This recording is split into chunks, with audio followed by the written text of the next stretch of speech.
Passing side distance নিয়ে কথাবার্তা আমরা হচ্ছে আগের লেকচারে বলছি, এটা ইউটিউবে আপলোড দেওয়া আছে, তোমরা নিজেরা একটু দেখে নিও।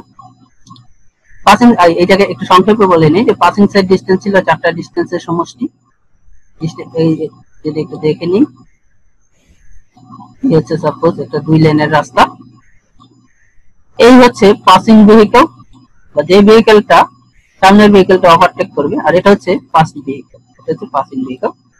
অপোজিট লেনে এরকম একটা ভেহিকল আছে সাপোজ, তাহলে পাসিং ভেহিকলটা যতটুকু সময় লাগে ডিসটেন্স, মানে যতটুকু ডিসটেন্স নিজের লেনে পাস করা, ওভারটেক এই ভেহিকলটাকে, স্লো মুভিং ভেহিকলটাকে ওভারটেক করার আগে পর্যন্ত নিজের লেনে যতটুকু ডিসটেন্স যাবে, মানে হচ্ছে ওভারটেক করবে কিনা এই ডিসিশন নিতে যতটুকু টাইম লাগবে, এই টাইমে নিজের লেনে যতটুকু ডিসটেন্স অতিক্রম করবে, এই ডিসটেন্সটাকে আমরা বলতেছি t1। t1 কে অনেক সময় বলা হয় ইনিশিয়াল ম্যানুভার ডিসটেন্স t1। আর হচ্ছে এই ভেহিকলটা সাপোজ অপোজিট লেনে এক সময় চলে আসবে, অপোজিট লেনে এসে আবার নিজের লেনে ব্যাক করবে, নিজের লেনে এসে ব্যাক করলো, তাহলে এতটুকু ডিসটেন্স, এই ডিসটেন্সটাকে আমরা বলি t2। এবং এই সময়ে, যেই সময়ে হচ্ছে পাসিং ভেহিকলটা এই জায়গা থেকে এতটুকু d1 থেকে ও নিজের লেনে চলে আসলো, অপোজিট লেনে গিয়ে এই সময়ে এই অপোজিট লেনের ভেহিকলটা যতটুকু ডিসটেন্স অতিক্রম করবে, এই ডিসটেন্সটাকে আমরা বলি d4, যতটুকু ডিসটেন্স অতিক্রম করবে d4।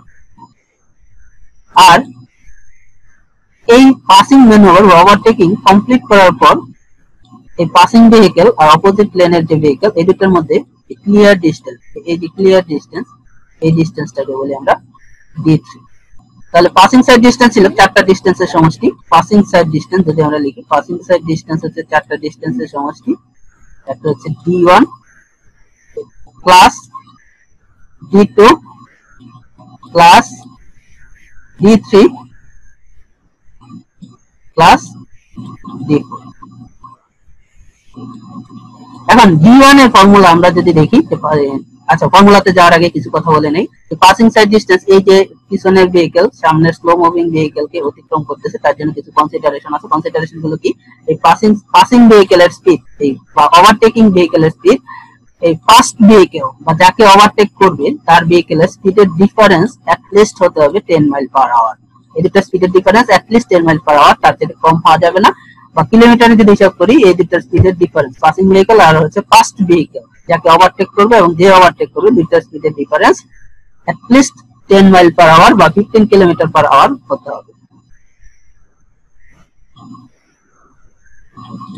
আচ্ছা, চারটা ডিসটেন্স যদি আমরা দেখি, যে d1 d2 d3, এই চারটা ডিসটেন্স, d4 এই ডিসটেন্স গুলো যদি আমরা একটু খেয়াল করি, যে d1 বলতেছে 1.47, এটা হচ্ছে কনভার্সন ফ্যাক্টর কিসের জন্য? মাইল পার আওয়ারে হচ্ছে আমরা যখন ফিট পার সেকেন্ডে কনভার্ট করি তখন 1.47 কনভার্সনটাকে ইউজ করি। এই ফর্মুলাটা দেখতে অনেকটা হচ্ছে half equal ut, d equal ডিসটেন্সের ফর্মুলা, যেমন d ইকুয়াল টু ut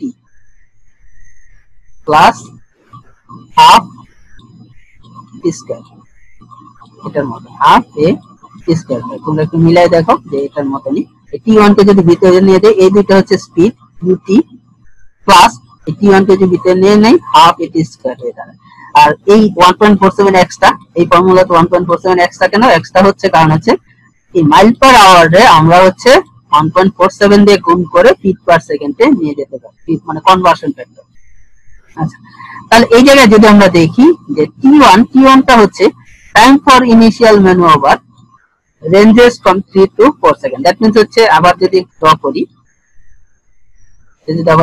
করি, এই হচ্ছে সাপোজ হচ্ছে পাসিং ভেহিকল, এটা হচ্ছে ফার্স্ট ভেহিকল, এটা হচ্ছে অপোজিট লেনের ভেহিকল।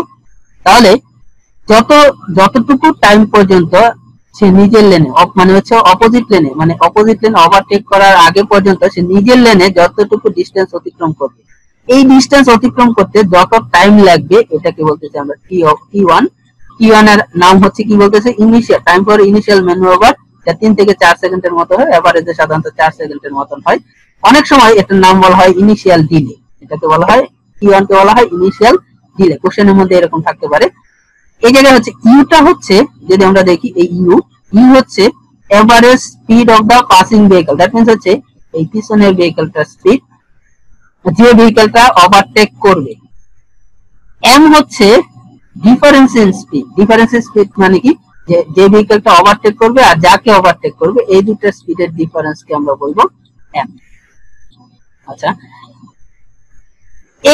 এ কি বলতেছে, average acceleration rate, that means এখান থেকে এতটুকু আসতে বা যতটুকু অ্যাক্সিলারেশন হবে তার এভারেজ অ্যাক্সিলারেশন রেট আমরা বলবো এ। তাহলে এই ফর্মুলাতে সবগুলোটা আমরা জেনে গেলাম যে d1 = 1.47 t1 u - m half a t1। তাহলে t1 হচ্ছে ইনিশিয়াল ম্যানুভার মানে টাইম, আর হচ্ছে u হচ্ছে পাসিং ভেহিকলের ভেলোসিটি, m হচ্ছে দুইটার passing vehicle first vehicle, that means overtaking আর ওভারটেকেন ভেহিকলের স্পিডের ডিফারেন্স, এ হচ্ছে ওভারটেকিং ভেহিকলের মানে যে ভেহিকলটা ওভারটেক করবে তার এভারেজ অ্যাক্সিলারেশন, t1 হচ্ছে একই কথা যে ইনিশিয়াল ম্যানুভার। এখন যদি আসি পরেরটাতে d2 হচ্ছে এই ভেহিকলটা যতক্ষণ সময়, যেমন এটা আবার একটু এঁকে নেই, সাপোজ এই ভেহিকলটা অপোজিট লেনে চলে আসলো, অপোজিট লেনে এসে নিজের লেনে চলে আসলো, তাহলে এই সময় যতটুকু ডিসটেন্স অতিক্রম করতেছে সামনে সামনে, এটাকে বলতেছি d2। তাহলে অপোজিট লেনে যতক্ষণ সময় থাকতেছে এই সময়টাকে আমরা বলতেছি t2। অপোজিট লেনে যতক্ষণ সময় থাকতেছে কি বলতে t2, time for passing vehicle অকুপাইজ the opposing lane, যতক্ষণ থাকে ইউজুয়ালি 9 থেকে 12 সেকেন্ডের মতন হয়।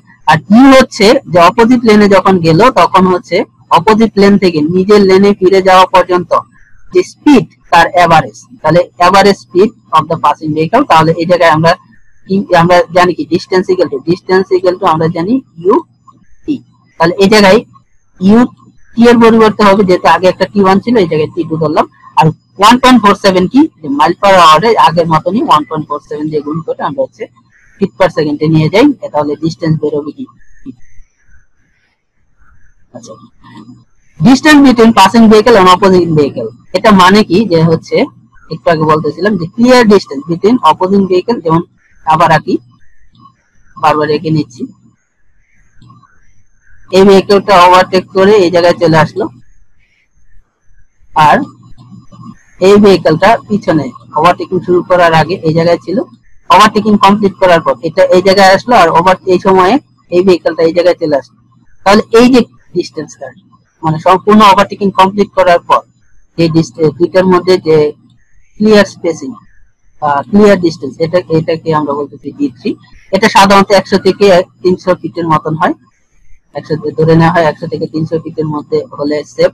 সেক্ষেত্রে d3 ভ্যালু ক্যালকুলেট করার দরকার নেই, 100 থেকে 300 ফিটের মধ্যে যে কোনো ভ্যালু হতে পারে, আমরা সাধারণত ধরে নিই 180 ফিট।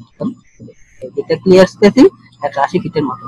d4 বলতেছে এনক্রোচমেন্ট ডিসটেন্স। এনক্রোচমেন্ট ডিসটেন্স মানে কি অপোজিট লেনের ভেহিকলটা যতটুকু ডিসটেন্স অতিক্রম করবে, দ্যাট মিন্স হচ্ছে এখান থেকে অপোজিট এই ভেহিকলটা ওভারটেক করে এই যে তোমার অপোজিট লেনে আসলো, অপোজিট লেন নিজের লেনে ফিরে আসলো, এই সময়ে যতটুকু ডিসটেন্স অতিক্রম করবে এই ডিসটেন্সের 3/2 সমান ডিসটেন্স। দ্যাট মিন্স ধরে নিব যে এই ভেহিকলটা ওভারটেকিং করার সময় যে স্পিড, এই ভেহিকলের স্পিড হচ্ছে তার 3/2 সমান।